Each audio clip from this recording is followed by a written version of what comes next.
Hello students, today we study 10th Maths Part 1, Practice Set 3.4, question number second.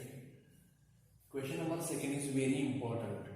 कारण बघा या टाईपचा प्रश्न आतापर्यंत बोर्डाला खूप वेळा विचारलेला आहे. त्याचबरोबर या टाईपचा प्रश्न मार्च 2020 या परीक्षेमध्ये 4 भागात विचारलेला आहे या टाईपचा. त्यामुळे हा प्रश्न महत्त्वाचा आहे. याच्यामध्ये काय आहे बघा, आतापर्यंत जे आपण एक्झाम्पल पाहिलंय म्हणजे फर्स्ट, थर्ड, फोर्थ, तर त्याच्यापेक्षा थोडं वेगळं आहे. तर काय काय म्हणले व्यवस्थित बघूया. बघा, a man borrows ₹8,000 and agree to repay with a total interest of ₹1,360 in 12 monthly instalments. पुढे काय म्हणले बघा, each installment being less than the preceding one by ₹40. पुढे काय म्हणजे बघा, find the amount of the first and last installment. आता या प्रश्नाचा जो अर्थ आहे, मिनिंग आहे, तो आपण समजून घेत याचा आन्सर देऊ. आता काय म्हणते बघा, अ मॅन बारोज ₹8,000 म्हणजे एका व्यक्तीने, एका माणसानं ₹8,000 कर्ज घेतलं, उसनं घेतलं. ₹8,000 कर्ज घेतलं. लक्षात, आपण घरी दोन्ही बँकेतून कर्ज घेतले ₹8,000. आणि काय केलं बघा, आता बँकेतून कर्ज घेतलं तर बँक दिलेल्या रकमेला कोणत्या तरी म्हणजे त्याच्यावर व्याज आकारणी करते. म्हणजे आपण रक्कम घेतली तर त्याला आपल्याला व्याज थोडं भरावं लागतं. मग काय म्हणते बघा इथं, and agree to repay with a total interest of ₹1,360. म्हणजे हे आपण रक्कम घेतलेली आहे कर्जावर, त्या माणसाने घेतलेली आहे. आणि काय सांगितलंय, तो व्यक्ती त्याच्यावर जे होणारं एकूण व्याज आहे ते किती, 1,360 हे त्याला देण्याचं कबूल केलं. आता मग तो व्यक्ती काय करणार, घेतलेली रक्कम आणि त्यावर जे झालेले व्याज हे दोन्ही मिळून तो बँकेत भरणार आहे.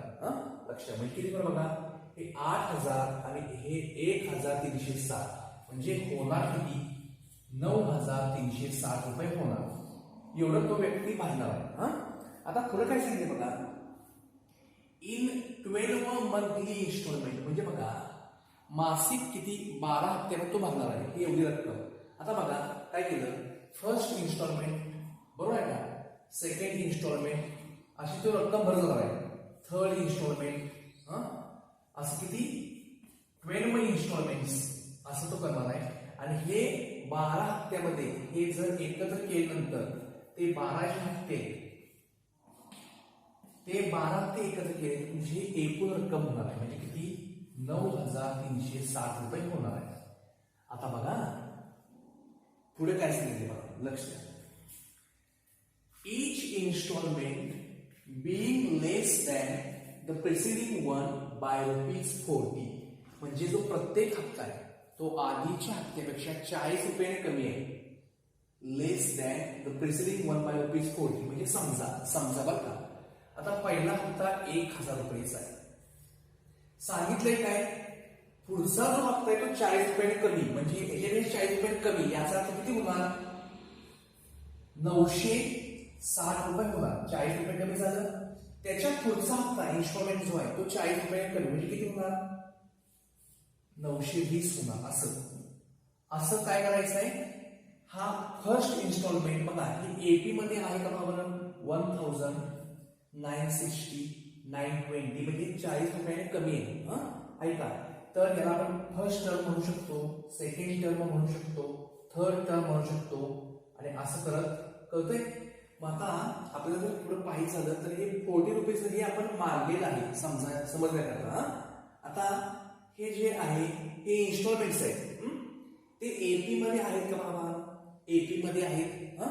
आणि आपण डी जर व्हॅल्यू काढायला सांगितली, डी म्हणजे आपण कसं करतो, T2 - T1 म्हणजे काय, 960 - 1,000. आता कमी झाल्यामुळं बघा, लेस दॅन असल्यामुळं काय आलं, हा डी जो आहे कमी झाल्यामुळे काय आलं, तुमचं निगेटिव्ह आलाय, -40 आले. कळतंय. मग आता आपल्याला एक गोष्ट काय कळली, हे इन्स्टॉलमेंट आपल्याला माहित नाही काय, आपल्याला फक्त डी माहित झालाय, 40 रुपयाने कमी हप्ता होत गेलाय. आता काय करायचं आपल्याला बघा, म्हणजे हे सर्वांना समजण्याकरता सांगितलेलं आहे, आपल्याला काय माहित नाही, फक्त डी ची व्हॅल्यू -40 येणार आहे. आता हे सर्व इन्स्टॉलमेंट फर्स्ट, इन्स्टॉलमेंट सेकंड हे सर्व ऍडिशन केल्यानंतर आपल्याला एकूण जी रक्कम होणार आहे ती किती भरली पाहिजे, 9360 भरली पाहिजे. याचा अर्थ बघा T1 plus T2 plus T3 असं किती T12 असे 12 इन्स्टॉलमेंट आहे, हे मिळून किती होणार 9360 होणार आहे. आपल्या सर्वांना माहिती आहे का रे बाळा, T1 plus T2 plus T3 plus असं T12 असेल तर याला आपण काय म्हणतो, सम ऑफ फर्स्ट 12 टर्म्स, S12 कळतंय. मग यातून तुम्हाला सगळ्यांना मिनिंग कळलंय का बघा, 8000 प्लस 1360 म्हणजे हे घेतलेलं कर्जावर रक्कम आणि त्याचं होणारे व्याज हे एकत्र करून 12 आपल्याला भरायचं आहे, तर याला आपल्याला काय दिलं पाहिजे, S12 दिलं पाहिजे. मग तुम्हाला हे एक्झाम्पल समजण्याकरता बेसिक माहिती सांगितलेली आहे. आता आन्सर लिहित असताना काय काय करायचं बघा, एक्झाम्पल खूप महत्वाचं आहे. आता हे तुम्हाला फक्त थोडक्यात बरोबर सांगितलेलं आहे. आता हे एक्झाम्पल खूप महत्वाचं असल्यामुळे सुरुवात कुठं करायची बघा एक्झाम्पलची, each instalment being less than the preceding one by ₹40 इथनं सुरुवात करायची. काय करायचं बघा, each instalment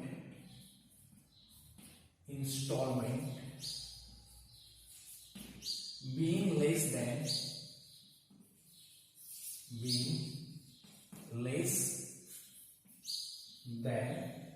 the preceding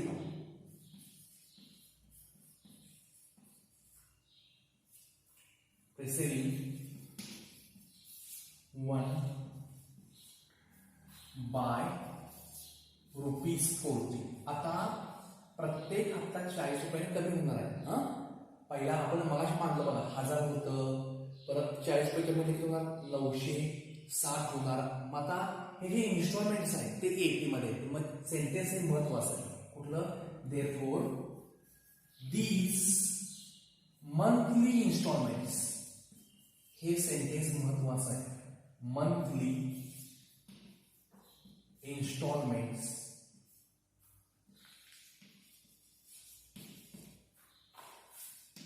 is in AP. कळलं, 40 रुपये कमी होते म्हणून this monthly instalments is in AP. आता कॉमन डिफरन्स आपण लिहायचा आहे. 14 बघा, लेस दॅन 40 म्हणलंय, त्यामुळे लेस म्हणल्यावर -40 घ्यायचं. Common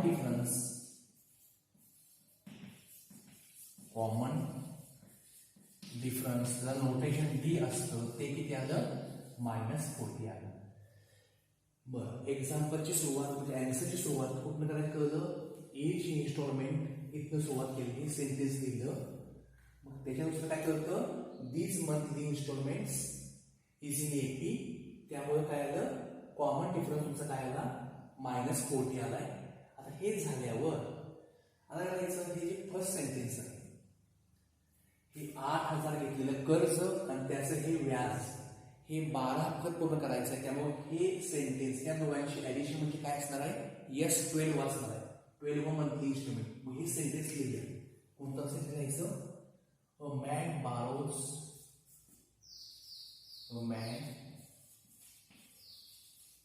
borrows ₹8,000 and agree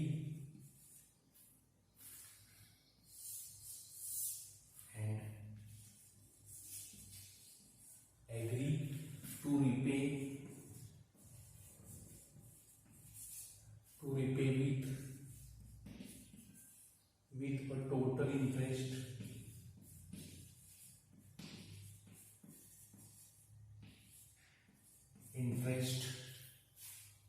of ₹1,360 in 12 monthly installments.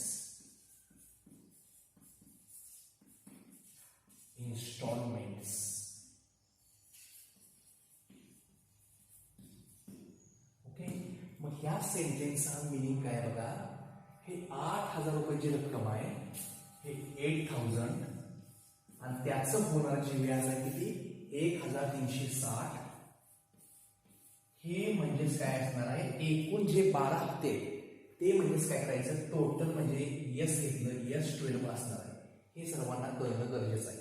म्हणजे S12 काय आहे बघा, S12 इज इक्वल टू 9,360. हे एक महत्वाचं आहे. आणि डी ची एक व्हॅल्यू आपल्याला मिळाली बघा, डी इक्वल टू -40. ठीक आहे, हे एक महत्वाचं मिळालेलं आहे, हे एक महत्वाचं मिळालं. एवढं कळलं तर नेक्स्ट पार्ट बघा, एसएनचा फॉर्म्युला बघा. आपल्याला काय विचारलं बघा, find the amount of first and last instalment. आता फर्स्ट इन्स्टॉलमेंट म्हणजे T1 काढायचं, म्हणजे ए काढायचं आहे. आणि लास्ट इन्स्टॉलमेंट आता बघा 12 इन्स्टॉलमेंट आहे, T12 काढायचं आहे लास्ट. म्हणजे वी हॅव टू फाइंड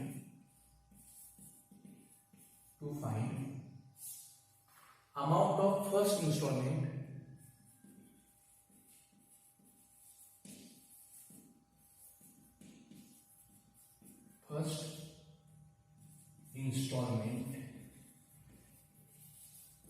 याचा अर्थ काय, ए म्हणजे T1 काढायचं आहे आपल्याला. आणि काय म्हटले, amount of last instalment, amount of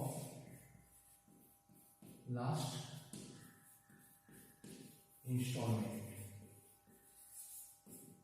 आता बघा एकूण 12 हप्ते आहेत, त्यामुळं लास्ट इन्स्टॉलमेंट काय असेल, T12 असणार. आपल्याला काय करायचं आहे, T12 काढायचं आहे. बरं, सगळ्यांना कळलंय तर तुला काय बघा, हे पुस्तक एक मिनिट.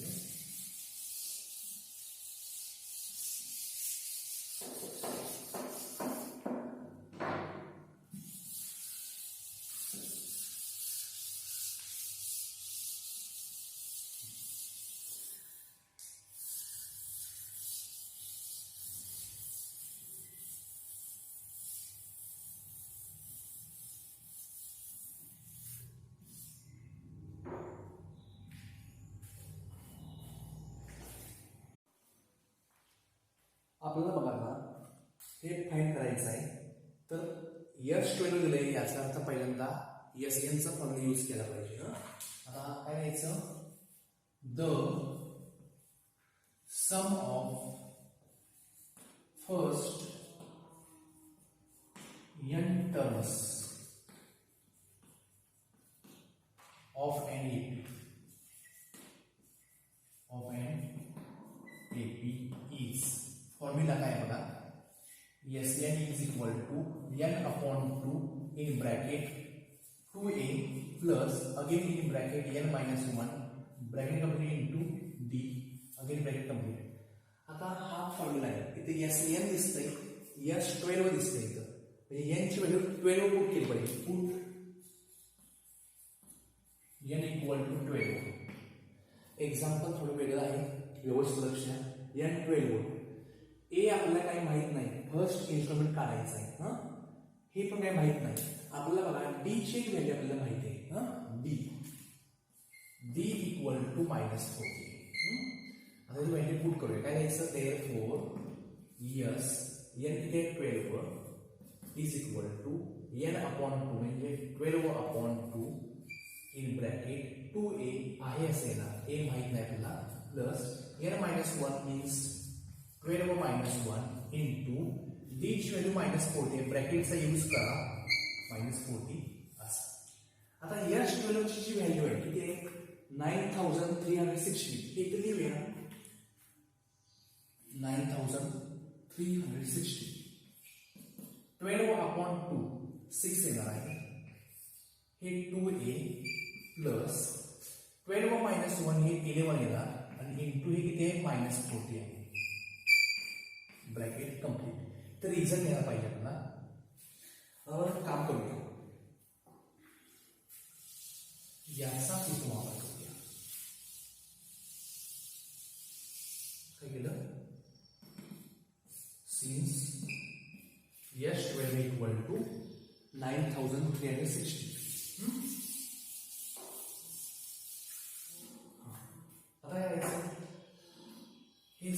इकडे तुम्ही डिवाइड करू शकताय. डिवाइड करूया. 9360 upon 6 is equal to 2a. आता बघा प्लस आहे आणि इथं पुढं -40 आहे, मायनस आहे. प्लस इंटू मायनस आन्सर येणार मायनस 11 4 जा 44 आणि हे वरचे 0 मायनस 440. आता 6 ला भाग करूया. बघा 6 एके 6 इथे 9 6 एके 6 9तून 6 गेले राहिले किती 3 परत वरचे 3 घेतले इथं 33 झाले. 6 पंचे 30 राहिले 3 उतरून घेतले परत किती 6 6 36 आणि वरचे 1 0. इथे चूक होईल काळजीपूर्वक. आता किती राहिलं बघा 1560 is equal to 2a minus 440. आता काय करायचं हे मायनस 440 लेट साईड घेऊया. 1560 मायनस काय होणार plus 440 is equal to 2a. आता थोडा ह्या साईडला भाग घेऊया. काय होतं बघा ह्या दोघांची ऍडिशन 1560 440 बघा काय होणार 1560 440 तुम्हाला समजण्या करता 0 6 प्लस 4 10 हे 10 हे 2000 आलेलं आहे. त्याला 2000 इज इक्वल टू 2a. हे 2 इथं मल्टिप्लाय रिअल डिवाइड होणार आहे. 2000 upon 2 is equal to a. 2000 upon 2 हे 1000 येणार आहे. म्हणजे a इज इक्वल टू 1000. हे सर्वांना कळलं. फर्स्ट इन्स्टॉलमेंट निघालेलं आहे. आपण लास्टमध्ये लिहूया ना. हे a झालं. आता a माहिती आहे d माहिती आहे. आपल्याला काय करायचं T12 काढायचं आहे. फर्स्ट इन्स्ट्रुमेंट झालं T12 काढायचं आहे. त्याचं पुस्तक सगळं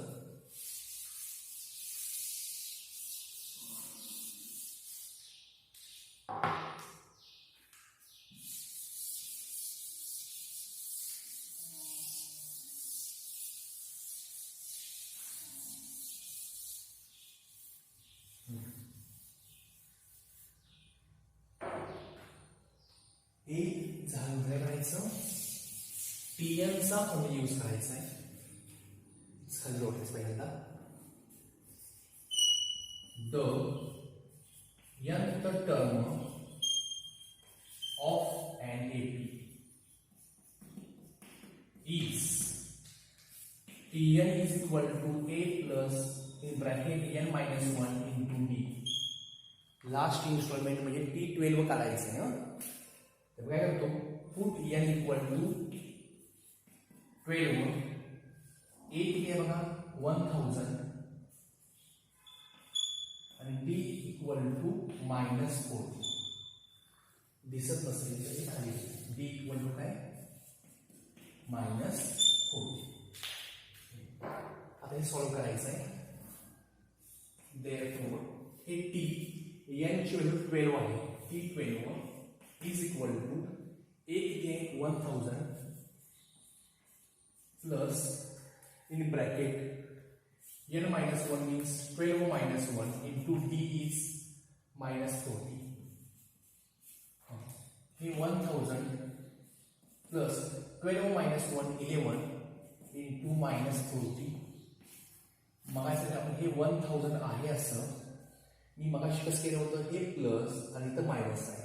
या दोघांना प्लस इंटू मायनस याचा आन्सर येणार आहे मायनस 11 इंटू 4 44 आणि हे वरचे म्हणजे 1000 मायनस 440 काय येणार बघा 560 येणार आहे. कळतंय बघा 1000 मायनस 440 560 T12. मग लास्टला आन्सर काय घेऊया therefore the amount of first instalment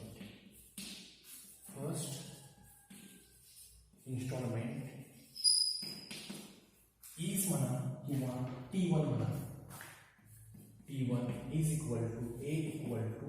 1000.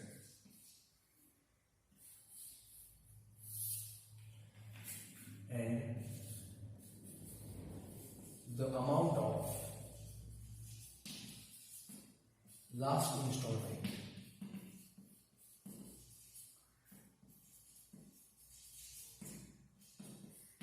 T12 equal to 560.